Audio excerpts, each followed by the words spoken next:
Hello, my fellow risers. This woman wanted to leave, and then,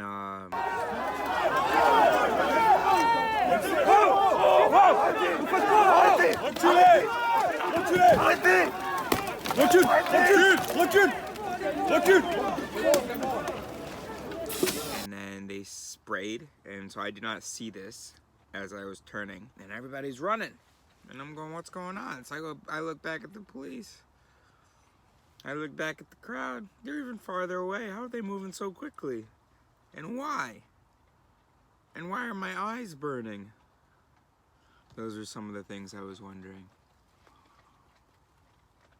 What's that spicy smell? Ah, did I just eat something spicy? What's that? So yes, I went to a protest for Palestine today, and it was frustrating because protests are a funny thing. Like, we talk about them in one way,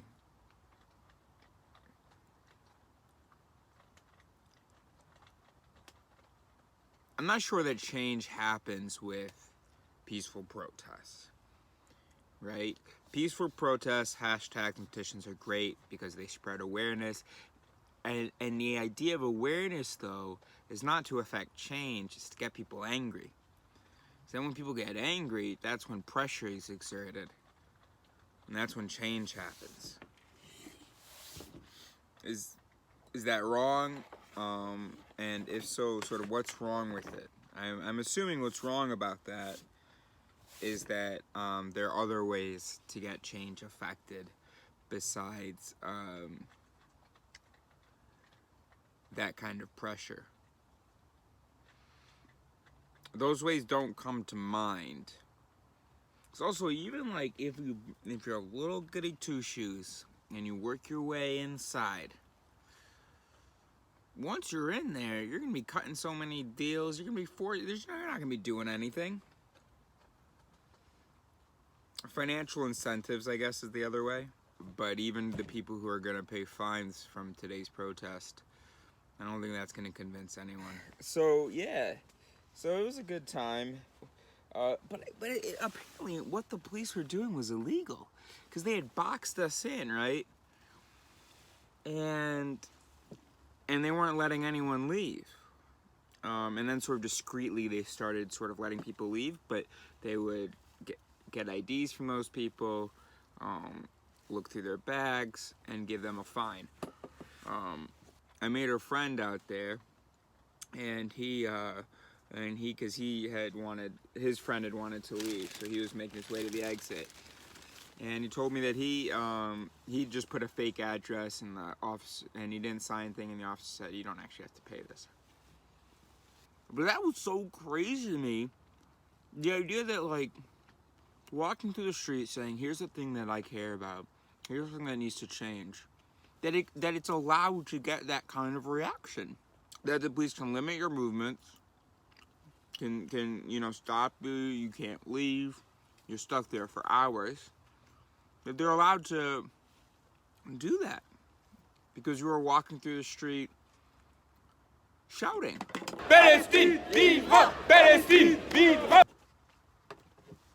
And not about how your knee is stuck, 2 feet up your asshole or something crazy.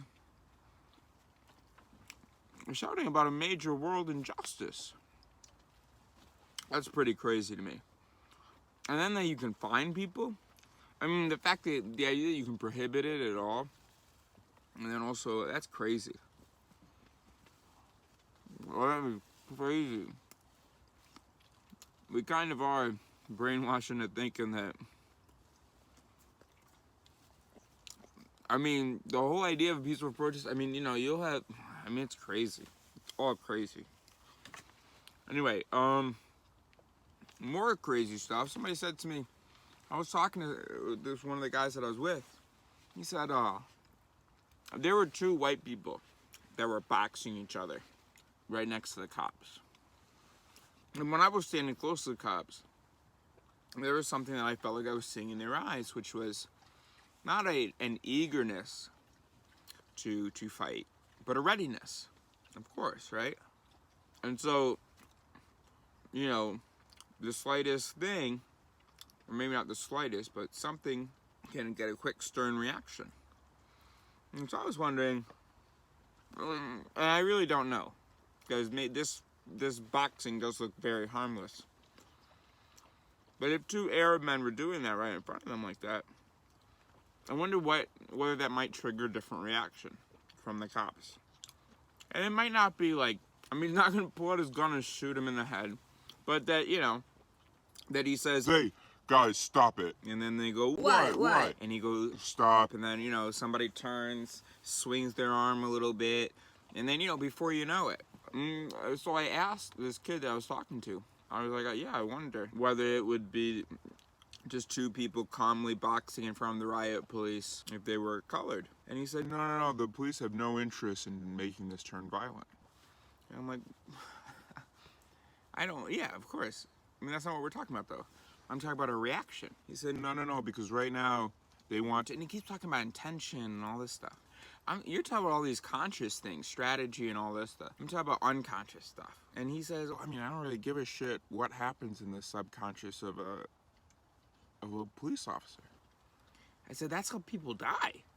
Little errors in the subconscious of a police officer is how innocent people die. Why would you not be extremely interested in understanding that, like on a systematic basis?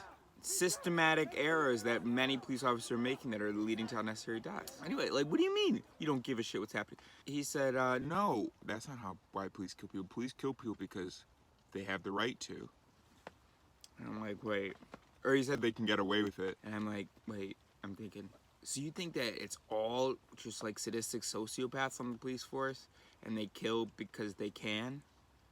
That's what I was thinking. But then he adds immediately to that, they can get away with it, and because that's how they're trained. And I was like, well, the training is sort of part of what's shaping the unconscious, right? But anyway, so basically he's saying that the cops are basically just assassins, which is a very easy way to see things. Bad man, evil man, killer, whatever. But I told him, I said, that's not the case. I mean, it's not, all these cops aren't necessarily, they're not all racist or evil or whatever. They're making these quick decisions unconsciously that surprise even them sometimes. And who knows what you would do in that situation, because you know that you think that you're not racist, so therefore this can never happen to you. And that's the big, you know, it's the bad apple lie. It's all crazy. So anyway, so yeah, he said he doesn't care what's going on in the subconscious of a cop. And I'm just like, oh man, we're so far from understanding any of this shit. And then talking to this other guy, and he was like, oh, that's crazy that he said that. Of course we should try to understand the subconscious. And then he says, but you know, this is a little bit later in the conversation, I wonder whether we're too interested in, too focused on being rational.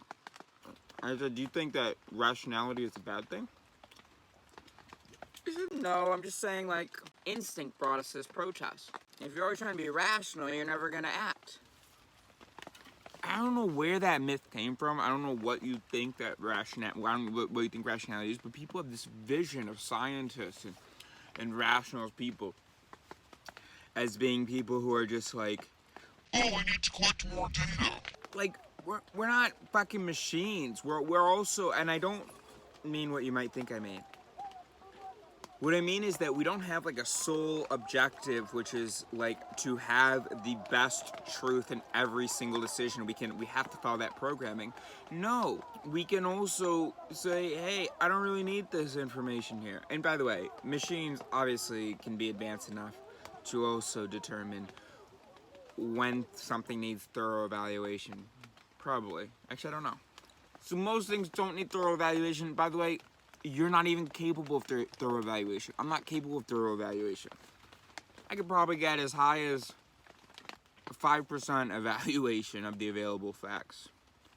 You know, depending on how you quantify it, maybe 30. But that's just the available facts. And that's what I could do. I don't think I've ever done that in my life. Mostly, it's just, I do just go with my instinct. And I just try to keep an eye out for ways in which I may have made errors.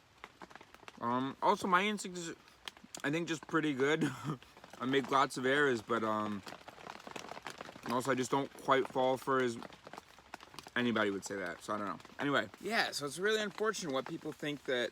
It's unfortunate what people think that rationality is, and that it means freezing and never being able to act, as though certainty, because if certainty is a criteria for acting, you should never have acted in your life, because your certainty, you have never had justified certainty. There's no such thing.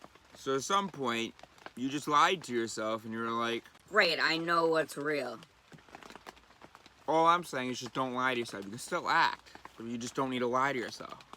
You just say, Hey, I don't know whether this is the best thing to do. Well, my instinct is that it's cool. I kind of thought about it. Enough for this situation. Let's act.